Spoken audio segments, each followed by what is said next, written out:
మీరు మాట్లాడిన ప్రతి అక్షరం మీకు తోడు దొంగలుగా ఉన్న కొద్దిమంది పుంకాలుగా రాస్తున్న వేల పేజీలు అబద్ధం అనే విషయాన్ని నిరూపిస్తున్నాం. మహిళల గురించి కూడా ఎక్కడిచ్చినావు 21,000 కోట్లు? ఏ కొత్త స్కీమ్ పెట్టినావు? మేము పెట్టిపోయిన 5 లక్షల వడ్డీ లేని రుణమే కదా. కొత్తగా ఏం తెచ్చినావు? నల్గొండ జిల్లాలో రాష్ట్రంలో ఒక కొత్త రోడ్ వేసినావా? ఒక కొత్త ప్రాజెక్టు కట్టినవా? ఒక కొత్త పవర్ ప్లాంట్ పెట్టినవా? ఉద్యోగాల విషయంలో అబద్ధాలే. తీసుకొచ్చి 50,000 తలకాయలు లెక్క పెడదామంటున్నావు. రా పెడదాం. నువ్వు ఇచ్చిన నోటిఫికేషన్లతో కేవలం 11,000 ఉద్యోగాలు తప్ప ఒక్క ఉద్యోగం ఎక్కువ ఇచ్చినట్లున్నా నేను దేనికైనా సిద్ధం. తీసుకురా అదే తలకాయలను అడుగుదాం. నువ్వు ఏ నోటిఫికేషన్లో వచ్చినావు? కేసీఆర్ నోటిఫికేషన్లో వచ్చినావా? రేవంత్ రెడ్డి నోటిఫికేషన్లో వచ్చినావా? అడుగుదాం అదే తలని.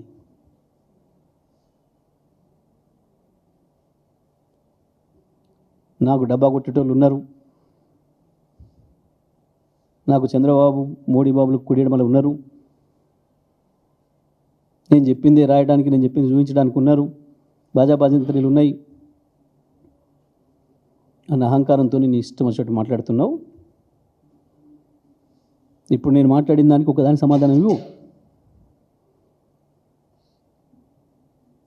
నువ్వు మాట్లాడింది ప్రతి అక్షరం అబద్ధం అనే సంగతి నేను నిరూపించిన ఇప్పుడు సాక్ష్యాలతో సహా. దీనికి ఎవరు సమాధానం చెప్తారో చెప్పమను. నువ్వు రాలేవు, నువ్వు చాలా బిజీ ఉంటావు.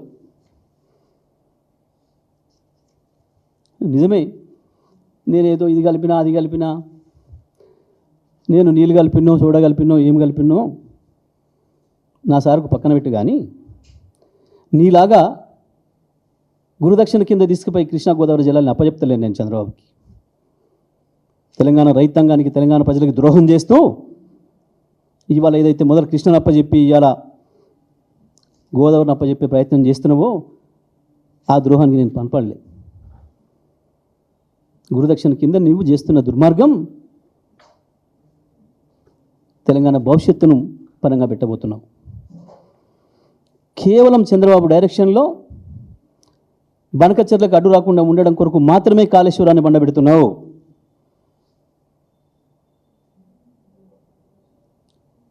రేపొచ్చే కమిషన్ ఏదైతే ఉంటుందో ఆనాటికి మనం గోదావరిలో ఇప్పటికే మనకు హక్కుగా ఇచ్చిన జీవోల ద్వారా ఇచ్చిన 960 టీఎంసీల నీళ్ళని మేము ఆల్రెడీ వాడుకుంటున్నాం. పై వచ్చే నీళ్ళలో కూడా మాకు ఇంకా అక్కరుంది, కొత్తగా ప్రాజెక్టులు మొదలుపెట్టుకుంది అని చెప్పి మనం చెప్పాల్సిన దాన్ని కాళేశ్వరం ద్వారానే 150 టీఎంసీల నీళ్ళు మేము వాడుతున్నామని చెప్పాల్సిన విషయాన్ని దాచిపెట్టి చంద్రబాబుకు కావాల్సిన పద్ధతుల్లో, బనకచెర్లకు కావాల్సిన పద్ధతుల్లో నువ్వు యాక్షన్ చేస్తూ ఉన్నావు. ప్రతి అక్షరం నీళ్ళ విషయంలో నువ్వు మాట్లాడుతున్న ప్రతి అక్షరం చంద్రబాబు రాసి పంపిందే. చంద్రబాబు ఏజెంటు ఇక్కడ ఉన్న ఆదిత్యనాథ్ దాస్ ద్వారా రాసిచ్చిన స్క్రిప్టులు చదువుతూ తెలంగాణ రైతులు పెట్టిన భిక్ష నీ పదవి, దాన్ని ఉపయోగించుకొని అదే రైతాంగానికి ద్రోహం చేస్తున్నావు. దానికి తోడు స్వామి కార్యం స్వకార్యం అన్నట్టు వేలాది లారీలను పెట్టి ఇసుక తోడుతున్న తొడేళ్ళు అక్కడ దుర్మార్గంగా కోట్లాది రూపాయలు సంపాదించుకోవడానికి నీవు, నీ మంత్రులు, నీ మంది మార్బలం చేసే దుర్మార్గం కొరకు కాళేశ్వరం నీళ్ళని ఇవ్వటం లేదు. ఇవాళ నువ్వు అటు స్వామి కార్యం అవుతుంది గురుదక్షిణ కింద, ఇటు స్వకార్యం అవుతుంది కోట్లాది రూపాయలు జోలు వేసుకోవడానికి ఇసుకతోని. అందుకే ఇవాళ నువ్వు కాళేశ్వరాన్ని ప్రారంభం చేస్తలేవు. ఇది అక్షరం నిరూపిస్తాం, ప్రజల్లో నిన్ను దోషిగా నిలబెడతాం.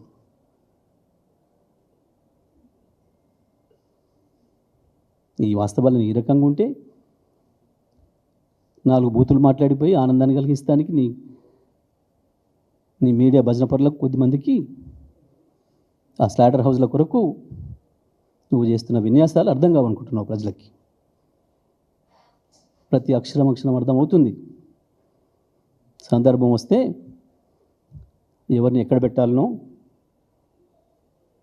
ఎవరికి ఎట్లా వార్తలు పెట్టాలనో తెలుసు ప్రజలకి. నువ్వు మాట్లాడినవే నిన్న ఎవరో రాసిస్తే మా రావినారాయణ రెడ్డి, మా బిఎన్ రెడ్డి, మళ్ళీ స్వరాజ్యం, మా ధర్మభిక్షం, మా ఉప్పల మనసూరు పోరాటం చేసిందే మీ మీద. మీరు మాట్లాడితే వాళ్ళ ఆత్మలు క్షోభిస్తాయి. మీ దుర్మార్గపు జమీందారీ వ్యవస్థ మీదనే వాళ్ళ పోరాటాలు, వాళ్ళ వారసులకు వచ్చిన వాళ్ళం మేము. ఇవాళ ఈ దుర్మార్గమైన కాంగ్రెస్ రాజ్యంలో వాళ్ళ వారసుడిగా కొట్లాడుతున్నాను నేను అక్కడ. మట్టి కనిపించిన మీ అందరిని ఒకసారి, మళ్ళీ కూడా అదే చేస్తా. మళ్ళీ ఈసారికి ఒక్కడు రాడు, గుర్తుపెట్టుకో. ఒక్కడినే ఉన్నా ఒక్కడిని కూడా లేకుండా చేస్తా అక్కడ. మళ్ళీ శాసనసభకి రాకుండా చెప్పొచ్చిన ప్రతి ఒక్కటి చెప్పి చేసిన. జానారెడ్డి గారు 50 ఏళ్ళు కదా నీకు ఇక్కడ రాజకీయ జీవితం ఇచ్చింది ఈ ప్రజలు, ఎందుకు రాలే మాకు ఈ నీళ్లు? ఇవాళ వచ్చినాయి, ఎందుకు వచ్చినాయి కేసీఆర్ వచ్చిన తర్వాతనే అని చెప్పి మా రాజవరం ప్రజలు అడుగుతున్నారు. నా రాజవరం భూములు అడుగుతున్నాయి, నా ముదిమాణిక్యం మేజర్ భూములు అడుగుతున్నాయి, నా సూర్యపల్లి భూములు అడుగుతున్నాయి, నా జాన్పాడు భూములు అడుగుతున్నాయి. ఎక్కడికి పోయినా ఈ నీళ్ళు ఇవాళ వస్తున్నాయి ఎన్ని రోజులు అని చెప్పి గట్ల నీళ్ళు ఇచ్చినాం. హక్కుండి 50 ఏళ్ళుగా ఎదురు చూసిన పొలాలకి ఆ గొంతులు తడిపినాం మేము. నీ కాంగ్రెస్ దుర్మార్గం నుంచి బయటపడించుకొని ఆ జిల్లాని ఇవాళ సస్యశ్యామలం చేసినాం. నల్లగొండకు నేనేం చేసిండో కేసీఆర్ ఏం చేసిండో అందరికీ తెలిసిన నల్గొండ జిల్లా ప్రజలకి. నీ చెత్త మాటలు, ఉత్త మాటలు మాట్లాడి, బూతు మాటలు మాట్లాడి తప్పించుకొని వచ్చినమేమో ఆ క్షణానికి. కానీ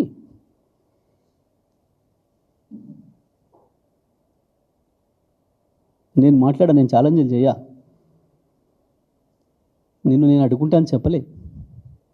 నేను చెప్తే వేరే తిరిగి ఉంటుంది. ఇంతంత దానికే కదా ఎక్కడికక్కడ అరెస్టులు చేసి రమ్మను చూస్తాం. ఇదా ఒక ముఖ్యమంత్రి స్థాయి? నేను ఒక్కరోజు మాట్లాడలే. కేసీఆర్ గారు మాట్లాడు కేసీఆర్ గారి ఆలోచన వేరు, ఆ స్థాయి వేరు, నీకు పోల్చుకోవడం లేదు నువ్వు. కానీ నేను ఎన్నడూ జిల్లాలో మాటలు మాట్లాడలే. 10 ఏళ్ళ అధికారం ఉందని ఏ ఒక్క రాజకీయ నాయకుని అరెస్ట్ చేయించలే. నీ ఎమ్మెల్యేలను, నీ మాజీ ఎమ్మెల్యేలను, ఒక కాంగ్రెస్ కార్యకర్తను అరెస్ట్ చేయించలే నేను 10 ఏళ్ళ జిల్లాలో. వందల వేల సమావేశాలు పెట్టినాం.